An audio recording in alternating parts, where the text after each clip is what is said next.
वाराणसी आकाशवाणी में घोषक के रूप में भी काम किया है। जो वाराणसी में जो वाराणसी आकाशवाणी है, जो घोषक नहीं होते हैं कार्यक्रमों को घोषणा करने वाले, तो आप राष्ट्रीय स्तर के प्रवक्ता भी हैं, घोषक हैं राष्ट्रीय स्तर के। और वाराणसी जो आकाशवाणी हमारी है उसमें जो है वो आप घोषक के रूप में काम किया है। तो आज हमारे बीच में आए हैं, उन लोगों की बड़ी सौभाग्य है। तो मैं सर से निवेदन करना चाहता हूँ, आग्रह करना चाहता हूँ कि हमारे ये जो विद्यार्थी हैं इन सभी के लिए आशीर्वचन के रूप में आप इन्हें संबोधित करने की कृपा करें, जो संतोष इन्हें संबोधित करें, इन्हें आशीर्वाद प्रेरणा दें। इनका लक्ष्य और उद्देश्य है, उस उद्देश्य में बस सिर्फ पढ़ाई कर रहे हैं, उसमें लोग सफल लोगों को महाविद्यालय का नाम रोशन करें, क्षेत्र का नाम रोशन करें, माता पिता का नाम रोशन करें, देश का नाम रोशन करें। इन्हीं आशा के साथ आप लोगों को करने को सारी चीजें दी जा रही हैं। और मैं और कुछ न करने के लिए निवेदन करना चाहता हूँ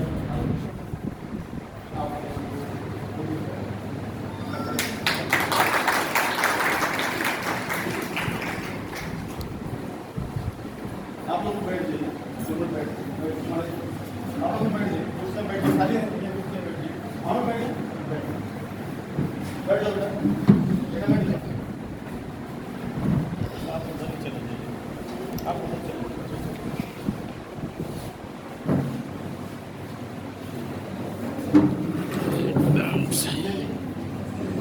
विजय जी का नाम मैंने भूल गया, चलिए आप ले लीजिए।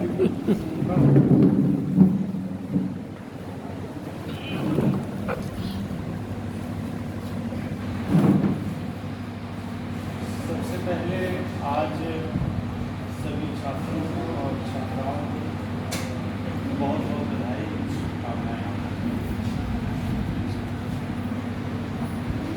काफ़ी देर से हम लोग एक दूसरे के साथ हैं, एक दूसरे के साथ हैं, और जब कभी आपस में किसी भी व्यक्ति को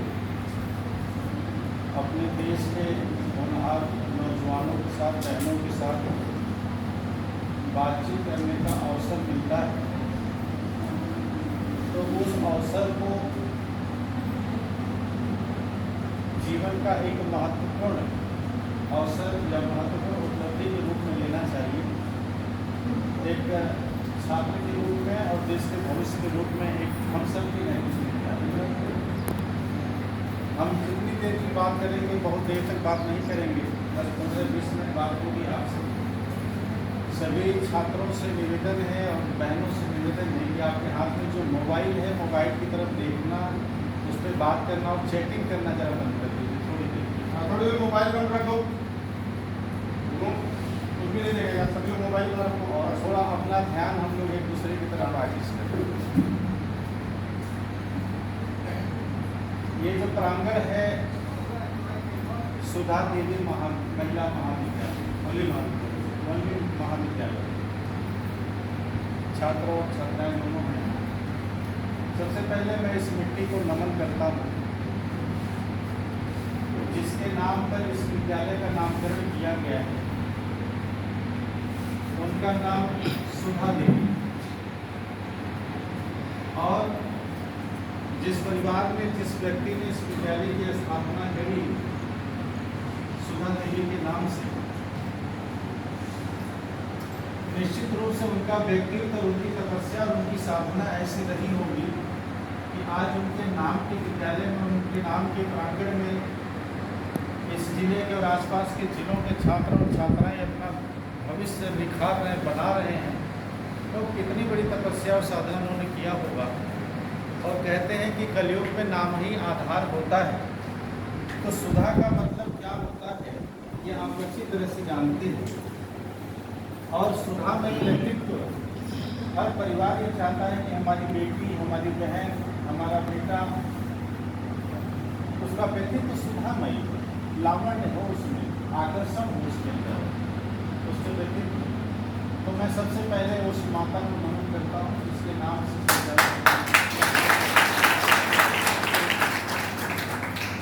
उनका स्वागत है, अभिनंदन है।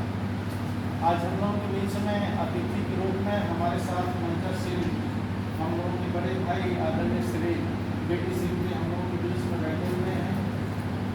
सामाजिक कार्य हो, चाहे शैक्षिक कार्य हो, चाहे सरकारी सेवा में जब आप रहे तब का कार्य हो, चाहे राजनीतिक यात्रा आपकी हो, हर क्षेत्र में आपने बड़ा अनुकरणीय कार्य किया है। इनका व्यक्तित्व बड़ा सरल है और जितना ये देखने में सरल और सहज दिखते हैं, साधारण दिखते हैं, इनके जीवन की उपलब्धियां और इनका काम उतना ही असाधारण है। इसलिए मैं इनका हार्दिक अभिनंदन करता हूं और जोरदार तालियों से मैं चाहता हूं कि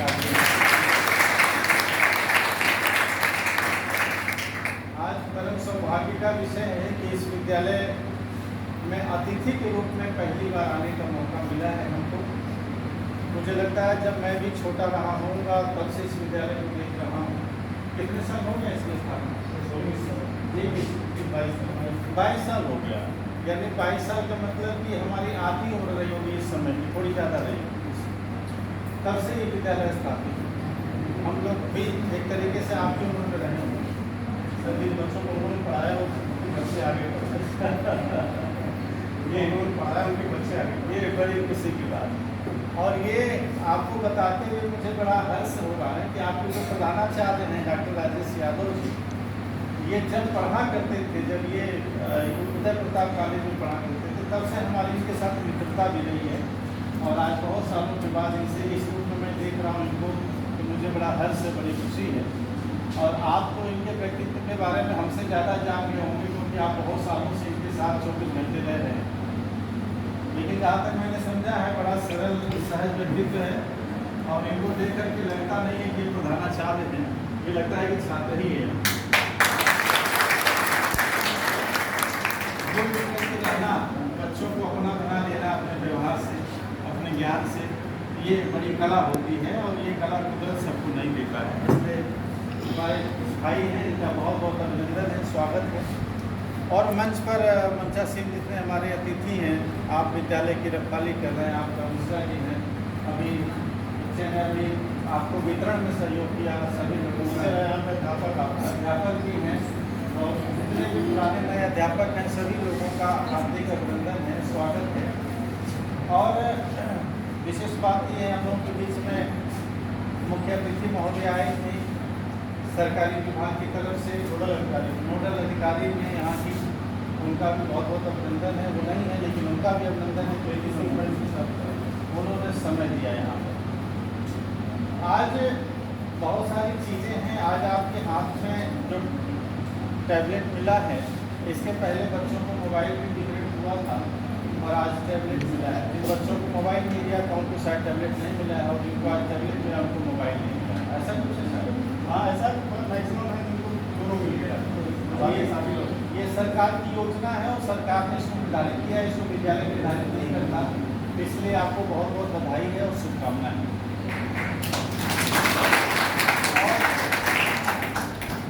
आज आप बड़े भाग्यशाली हैं कि आज आपके घर के पास, आपके घर के आसपास विद्यालय है और आप पढ़ पा रहे हैं। जब हम लोग छोटी उम्र में थे तो एक दो विद्यालय, महाविद्यालय, विश्वविद्यालय हुआ करता था, प्रवेश परीक्षा होती थी, उसका बड़ा चार्म हुआ करता था, बड़ा इंतजार रहता था। बहुत सारे बच्चों का एडमिशन मेरिट में ना आने के कारण हो नहीं पाता था, तो वो पढ़ नहीं पाते थे। और ये ऐसा हमारी पिछली पीढ़ी में बहुत सारे बच्चियों के साथ ऐसा, और बच्चियों के साथ तो विशेष तौर पर हुआ है कि वो पढ़ ही नहीं पाते थे क्योंकि विद्यालय नहीं हुआ करते थे। लेकिन आज तो आप बड़े भाग्यशाली हैं कि आपके पास विद्यालय है, आपके पास है, आप पढ़ सकते हैं।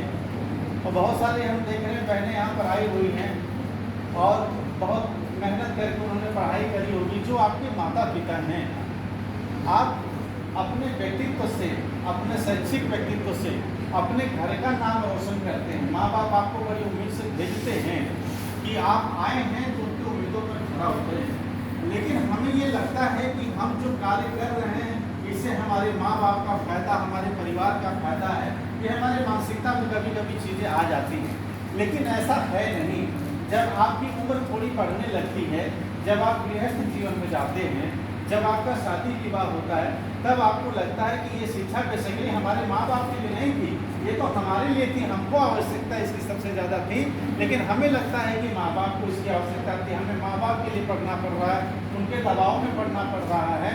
रिश्तेदारों के लिए पढ़ना पड़ रहा है, मान सम्मान के लिए पढ़ना पड़ रहा है। लेकिन ये जब आप गृहस्थ जीवन में जाते हैं, जब उम्र बड़ी होती है, जब आप व्यापार की रोजगार की तलाश करते हैं, तब आपको एहसास होता है कि नहीं, मैंने ये तो हमने बड़ी गलती कर दी, ये तो केवल हमारे लिए काम की चीज़ थी, दूसरे किसी काम की है ही नहीं। तो आपसे जुड़ा हुआ हर वो व्यक्ति, चाहे परिवार का हो और चाहे समाज का हो, अगर आपको पढ़ने और पढ़ाने की चिंता करता है तो वो बहुत बड़ा कार्य करता है, उनको केवल आपके बारे में और आपके भविष्य के बारे में। विद्यालय चाहे कोई भी हो, चाहे विद्यालय छोटा हो, चाहे विद्यालय बड़ा हो, चाहे विद्यालय नजदीक का हो, चाहे विद्यालय दूर का हो, चाहे आपकी नज़र में शिक्षक योग्य हो, चाहे योग्य न हो, हम आज बच्चे जो है बहुत सारी चीज़ों पर अपने निर्णय क्षमता पैदा करते हैं कि हम खुद समीक्षा करने लगते हैं सारी चीज़ों की। आज वक्त के प्रवाह में जो चीज़ें चल रही हैं, जो समसामयिक चीज़ें हैं, मैं उस पर बात कर रहा हूँ ताकि आपको सही आईना दिखा सकूँ कि जो तस्वीर चल रही है उसमें हमें किस तरीके से अपने आचरण, अपने व्यवहार, अपने सोच को रखना है। मैं आपसे जानना चाहता हूँ कि कबीरदास, तुलसीदास जी का नाम कितने लोग जानते हैं यहाँ पर? रविदास जी का नाम कितने लोग जानते हैं? कितने लोग तुलसीदास, कबीरदास, सूरदास, रविदास कितने लोग नाम जानते हैं? अच्छा, जितने लोगों का नाम नहीं, अब हाथ नहीं उठा वो नहीं जानते क्या? जरा वो लोग एक बार हाथ उठा दे जो नहीं जानते। सब जानते हैं, सब लोग जानते हैं। जीव है क्या आपको बोलते हैं? ये दो लोग जानते हैं। एक बार मुझसे बोलो हाँ जानते हैं। लेकिन ये आप जानते हैं कितने लोगों का मैंने नाम लिया, उसमें से कितने लोग स्कूल जाकर पढ़ाई की? जैसे कबीरदास, तुलसीदास, रविदास, इसमें से इन लोगों ने कितनी पढ़ाई करी थी? उनकी डिग्रियां क्या थी? क्या नहीं पढ़े? यानी इसमें से कोई भी व्यक्ति पढ़ने विद्यालय नहीं गया, उसका एडमिशन किसी विद्यालय में नहीं हुआ था। लेकिन जो विभूतियां जिनको आज हम पढ़ते हैं, हिंदी साहित्य में, अध्यात्म में, काव्य में जिनको पढ़ते हैं, इन बड़े नामों को, ये लोग कभी विद्यालय गए ही नहीं, और विद्यालय में पढ़ने वाले लोग उन्हीं के विषय में पढ़ाई करते हैं। आप देखो कितनी बड़ी विडंबना है, उन्होंने कितनी तपस्या और साधना करी कि जो विद्यालय गए नहीं, विद्यालय में हम आते उसी के नाम पर डिग्री लेने के लिए, और हम विद्यालय आते हैं, हम पैसे भी खर्च करते हैं, हमारे माँ बाप कितनी मेहनत करते हैं, कितनी तपस्या करते हैं, कितनी साधना करते हैं, इसके बाद भी हम कामयाब नहीं हो पाते, इसके बाद भी कहीं न कहीं कुछ अधूरापन रह जाता है। तो ये कमी किसकी है? माँ बाप की या आपकी? आपकी है। इस चीज को आप स्वीकार करते हैं? तो अगर आज एक खुशी का मौका है तो इस खुशी के मौके पर आपको ये संकल्प लेना चाहिए स्वेच्छा से। ये नहीं कि मैं आपको उपदेश दे रहा हूँ इसलिए, मैं बहुत ज्ञानी हूँ इसलिए, ऐसा नहीं है। हर आदमी के पास जीवन में जो सबसे अनमोल चीज होती है, ऐसा संकल्प उसके मन में जिसका कोई विकल्प नहीं होता, वो होता है उसके जीवन का अनुभव। सबसे बड़ी धरोहर, सबसे बड़ी पूंजी हर एक इंसान के जीवन की होती है, तो वो होता है उसका अनुभव। पैसा, रुपया, मान सम्मान, इज्जत, पद, ये बहुत पीछे है, अनुभव के आगे इसकी कोई हैसियत नहीं है। जो अनुभव आपके जीवन का, वो आपके सबसे बड़ी धरोहर है, सबसे बड़ी ताकत। आप जब 12 साल के रहे होंगे, जब आप 13 साल के, 14 साल, 15 साल, 18 साल के रहे होंगे, तब की आपकी जो सोच होती थी, और आज 20 साल, 22 साल, 25 साल, 30 साल की उम्र में जो आपकी सोच है, आप जरा अपने बारे में नजर डाल के देखिए, फ्लैशबैक में जाइए अपने जीवन में, तो आपको लगेगा कि आपकी सोच में कितना बड़ा परिवर्तन हो गया। कुछ हमारी बहनें ऐसी हैं जो शादीशुदा गृहस्थ जीवन में आ चुकी हैं, उनसे पूछिए कि जीवन के बारे में अब वो क्या सोचती हैं, उनका क्या अनुभव है, उनके अंदर कितनी मैच्योरिटी आई है, कितनी बुद्धिमत्ता आई है, जीवन को समझने की कितनी क्षमता उनके अंदर पैदा हुई है, और जीवन के यथार्थ चीजों से उनका सामना हुआ है, वो उसका बेहतर चित्रण कर सकती है। तो इस तरीके से प्रकृति की जो व्यवस्था है, जीवन के आरोह और अवरोह का जो क्रम है उसको विकसित होने का, उसको अगर हम समझदारी से समझते हुए अगर हम आगे बढ़ेंगे तो निश्चित रूप से हम अपने जीवन में कामयाब होंगे। लेकिन आज का युद्ध और आज का युवा, आपके हाथ में जो आज चीज दी गई है, आज जिस विषय पर आज हम खड़े हुए हैं, जो आज कार्यक्रम है, जिस विषय पर बेसिकली बोलना चाहिए, उसका सबसे बड़ा महत्व ये है कि आज पूरी दुनिया के अंदर सोशल मीडिया होने के नाते, टेक्नोलॉजी होने के नाते और सोशल मीडिया के डेवलपमेंट के होने के नाते आज पूरी दुनिया आपकी मुट्ठी में आ चुकी है। और उसका कारण सिर्फ सोशल मीडिया, ये मोबाइल, ये टैबलेट, इसकी वजह से आज पूरी दुनिया आपकी मुट्ठी में है।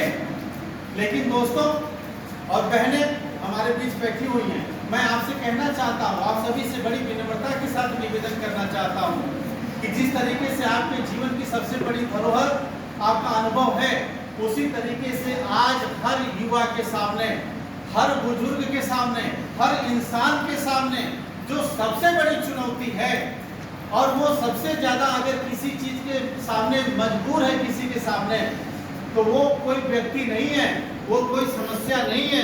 आज इंसान सबसे ज्यादा अगर मजबूर है तो ये उसके हाथ में जो मोबाइल है, इसके सामने सबसे ज्यादा मजबूर है हर इंसान।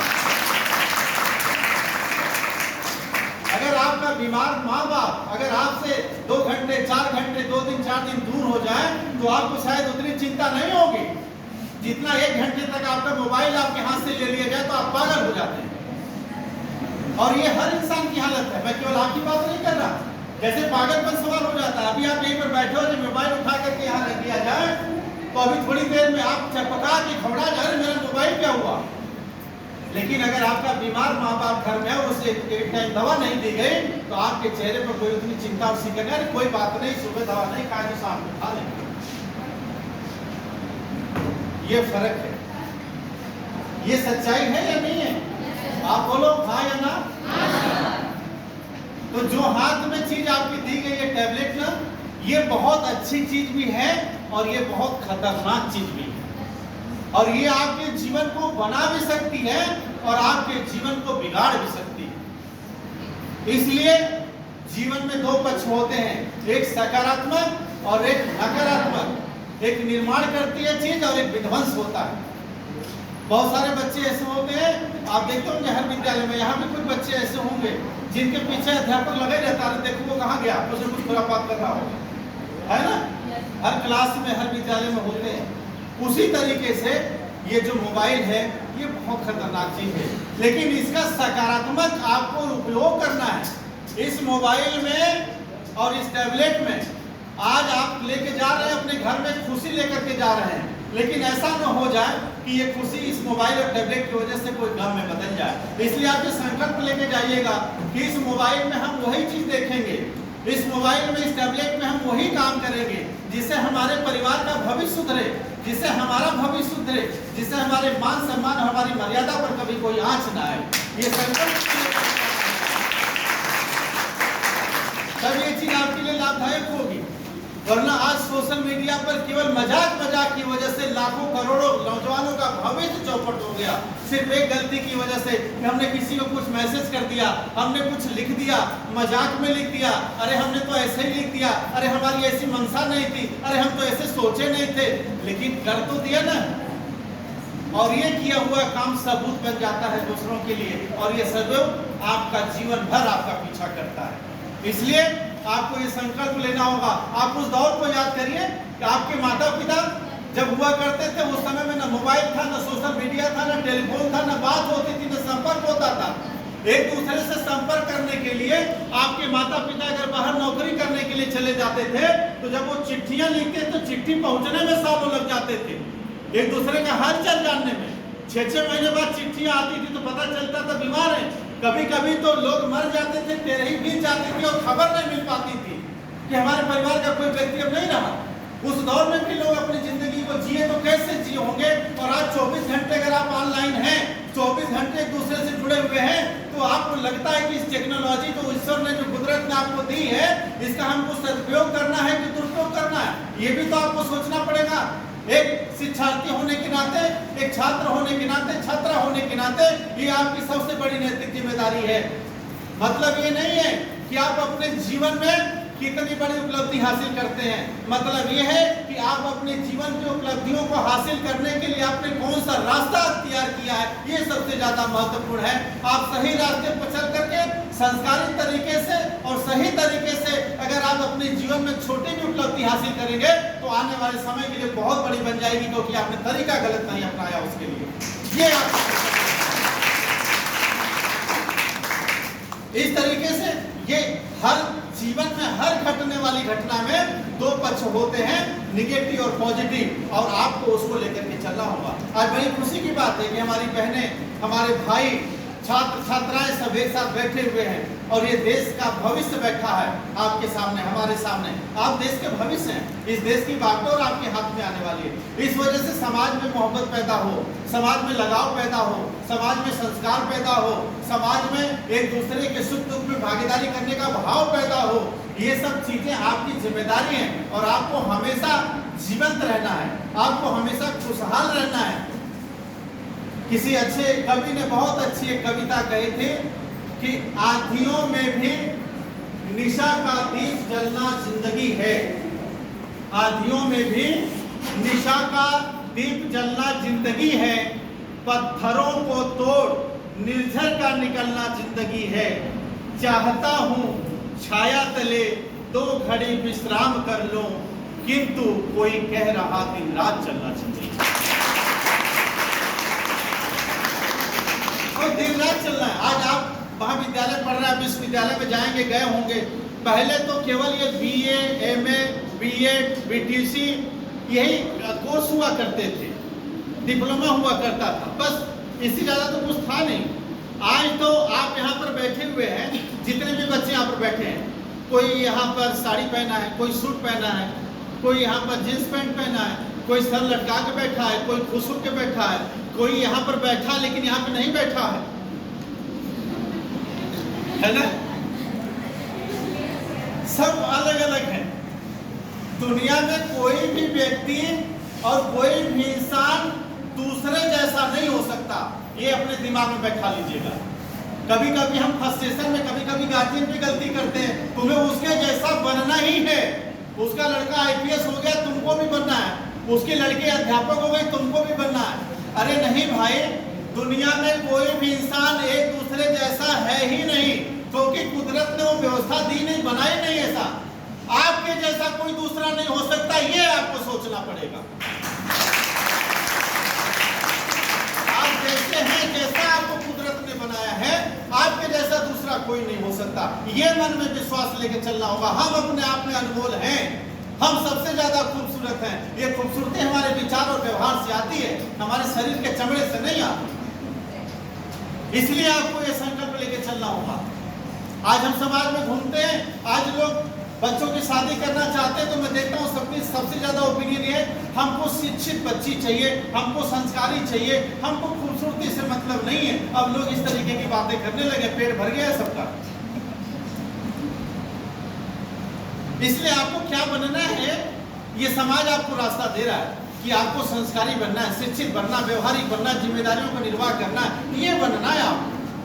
वरना तभी तक आपका अस्तित्व रहेगा जब तक आप बोलेंगे नहीं, तभी तक खूबसूरती का अस्तित्व रहता है जब तक मुंह से वाणी नहीं निकलती। इसलिए आपको अंदर से खूबसूरत बनना है। और ना ये इंसान एक दूसरे जैसा सब अगर होता तो भगवान सबके चेहरे अलग अलग ना बनाता। सबके पास केवल 2 आंखें हैं, एक ही मुंह है, 32 दांत सबके पास है, 2 हाथ है, शरीर की रचना के जितने अंग हैं सबके बराबर हैं, स्त्री के स्त्री जैसे हैं, पुरुष के पुरुष जैसे हैं, लेकिन फिर भी इसके बाद हमारे चेहरे अलग अलग हैं। हमारा अंगूठा लगाया जाता है, आधार कार्ड, वो सबका अलग अलग हो जाता है। ये कैसे हो सकता है? कोई ना कोई ताकत तो है, कोई ना कोई शक्ति तो है जो हम सबसे बड़ी है। और उसका शुक्रगुजारी करते हुए, उसका आभार व्यक्त करते हुए और इस सच्चाई को स्वीकार करते हुए तब आपको आगे चलना होगा। आज कोर्सेज के बारे में, थोड़ी सी शिक्षा के बारे में बात करेंगे कि आज पढ़ाई लिखाई के बारे में जो पैटर्नवादी परीक्षा है, BA है, MA है, BEd है, BTC है, इसके अलावा बहुत सारे कोर्स आ गए हैं। आपका व्यक्तित्व कैसा हो, आपको कैसे वस्त्र धारण करना है, आपको कैसे देखना है, आपको कैसे सोचना है, इस पर कोर्स शुरू हो गए। ऐसे ऐसी चीजों पर कोर्स शुरू हो गए कि आप कल्पना नहीं कर सकते। तो इतना बड़ा करियर आपके सामने आपका इंतजार कर रहा है। आज सोशल मीडिया के माध्यम से गांव से निकले हुए बच्चे और बच्चियां बड़े बड़े सेलिब्रिटी बन गए, बड़े बड़े करियर उन्होंने बना बना लिए। तो उन्होंने क्या किया, सकारात्मक दिशा में काम किया।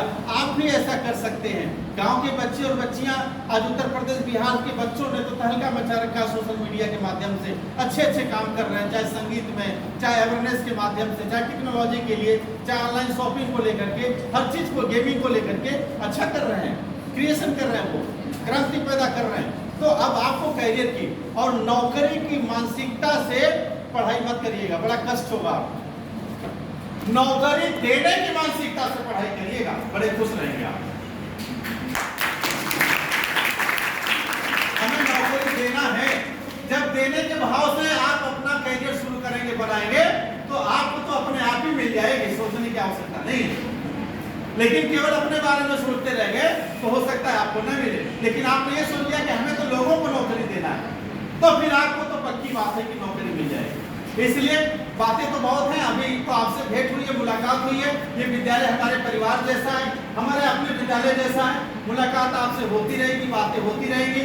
मैं इन्हीं बातों के साथ विराम देता हूँ, ये कहते हुए कि आज आपकी परीक्षा भी है कुछ बच्चों की, तो मेरी शुभकामनाएं आज के पेपर के लिए भी आपको बहुत बहुत शुभकामनाएं। आप अच्छा करें, अच्छा नंबर आए आपका।